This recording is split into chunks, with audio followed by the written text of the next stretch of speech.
Lindsay Sonenthal.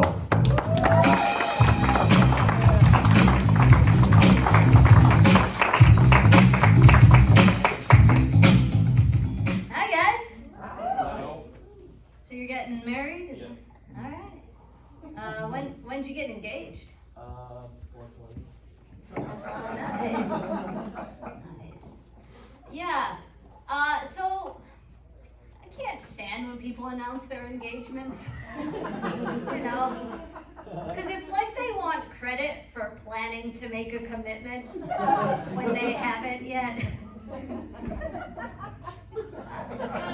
They're just like, I found the person with whom I want to spend the rest of my life, but the rest of my life can wait until next year.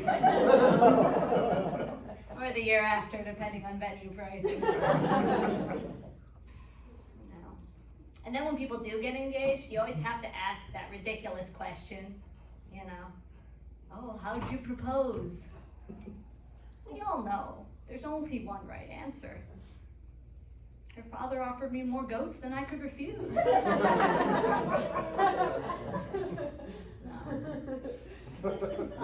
So I'm excited, not for this guy's wedding, but for the election coming up, right? Everyone?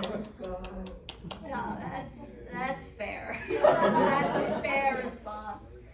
Yeah, another election this year, and once again, they're asking us to vote for things we have no business voting for. You know, like in Illinois, we vote for a coroner.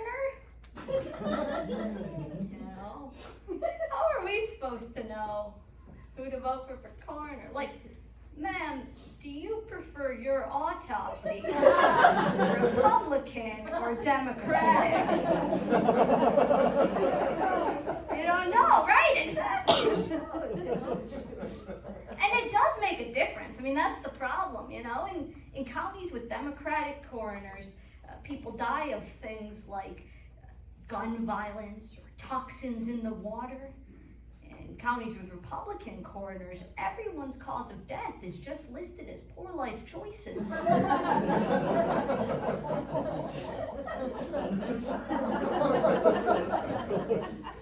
Actually, in the county where I lived a few years ago, there was a very heated coroner race. I don't know why it got so heated, but one of the candidates eventually started running on the platform of prevent death. Not like prevent overdoses or prevent homicides, no, just like all of it. Which I don't know if you guys know this, but that's not really the role of coroner. That's more the role of God. Actually, it sounds a little sinister when a coroner says prevent death, because traditionally, if the coroner is involved, death has not been prevented. It sounds in that case less like save lives and more like create zombies. And we elected him. Zombies everywhere. Yeah, on a different note, completely different note, I've been eating a lot of baby carrots recently. Yeah. Because they're crunchy and healthy. Realize that's not a great advertisement for baby carrots, but nor is calling them baby carrots. They're not going to grow up to be big carrots. Because baby carrots are just regular carrots that have been chopped down to a smaller size. And I'm not saying I'm an expert here, but from my understanding, that is not where babies come from. You know, you don't see couples walking around, one of them missing a limb, just going, we wanted to have a baby, so we cut one off. I guess I've been thinking a lot about babies recently because I'm at that age where all my friends are having babies, you know. And my mom is so excited. She's more excited than anyone else. She keeps asking me all these questions about these babies. Like, one of my friends had a baby recently, and my mom said, "Oh, how big is it?" And I said, "I don't know." She said, "Well, you have to ask." And I said, "I'm not gonna do that." She said, "Why not? It's rude not to."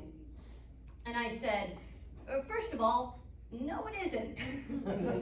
Because I know you're not supposed to ask that question to anybody else at any other time.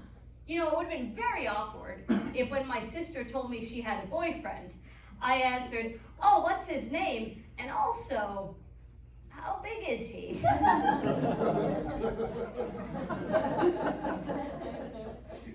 Second reason I'm not going to ask is because I don't care.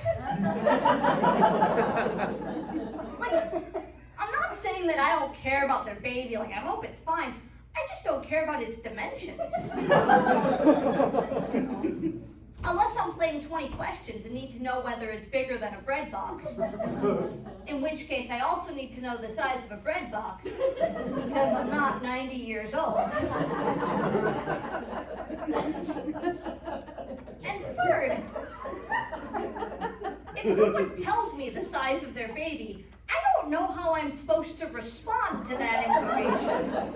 You know, how big's your baby? 8 pounds. Oh.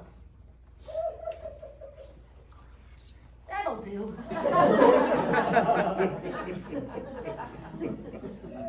I've been working on some other options. Do any of these sound better? Do I go like, "Oh, your baby's a cheap night out in London"? Is that good? Or like "Oh yeah, I could probably bowl that." I don't know, I'm still working on that. But my mom, she comes back to me, she says, "No, you've got to ask. You've got to ask because you need to know whether the baby is healthy." And I have a better question that I can ask to find out whether the baby is healthy.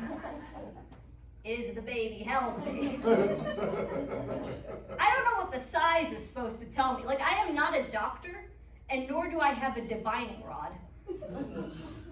So I can't tell you, like I can't be like, "Oh, your baby's 7 pounds, 7 ounces? Congratulations, it's immune from cancer." 7 pounds, 8 ounces? My condolences. My mom doubled down. She's like, "No, what you could say is if the baby's big enough, you could say oof. Because, you know, it was painful." Here's the thing. I've never had a baby, but all of them sound a little to me like oof. But according to my mom, there is some size above which I say oof, and some size below which I have to say, "Oh, you didn't suffer." Yeah. No, it's okay. I do love my mom, but she is a harsh critic.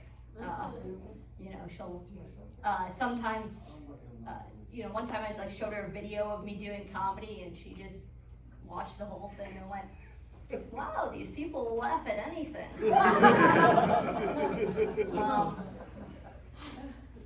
But you know, I love her.